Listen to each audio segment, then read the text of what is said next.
Ethical Question program is on the air. Today our guest is the member of Civil Society Organization and the director of Turan News Agency, Mehman Aliyev. Today we'll discuss the governmental aid to the sufferers of floods in the Turan Araz rivers. You visited the region around the Kur and Araz rivers and conducted monitoring. My first question is, how is the situation with highways?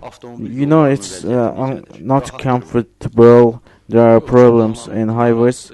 When leaving Baku and visiting regions, you always see roads in construction. And you think construction will never find any.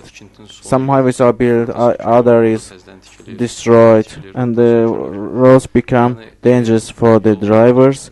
They don't have normal conditions. In general, the economic, social situation and the management is seen here. In last week, you talked with residents in the flood zone. You conducted monitorings. What are the results of the monitoring? How is the situation? It is very early to comment on results, but according to the initial reports, initial facts, the situation has not been improved, though 3 months have passed since the floods happened. The suffered residents, people whose lands, planting areas, houses were engulfed by floods, are in a very grave situation. Maybe in the first or 2 months they had financial or food reserves, but now the situation is getting worse. They have financial problems, very serious financial problems, and the point is that they are returning to their homes as the floods have withdrawn. There are damaged houses, there are houses which need serious repair. In general, the main issue is that they lost the plants and the foods they planted this year. Their main source of income was from their planting areas. The government is also allocating compensation. Is this enough?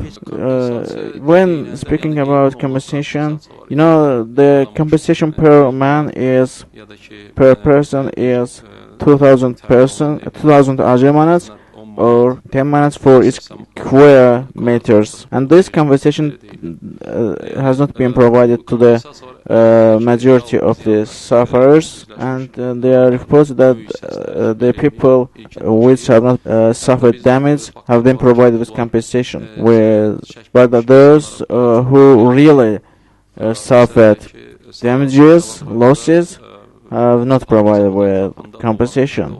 I understood from what you said that the people which didn't suffer damages get more compensation than the real sufferers. You know, these are preliminary initial information. We have several sources, but in real compensation funds are delivered, and we'll investigate who really received compensation. We'll investigate it. The provision of compensation has started. I know many residents that really suffered damages, losses, have food problems, financial problems, and have not been provided with compensation yet. Your organization also appealed to the president. Is there any response from the government?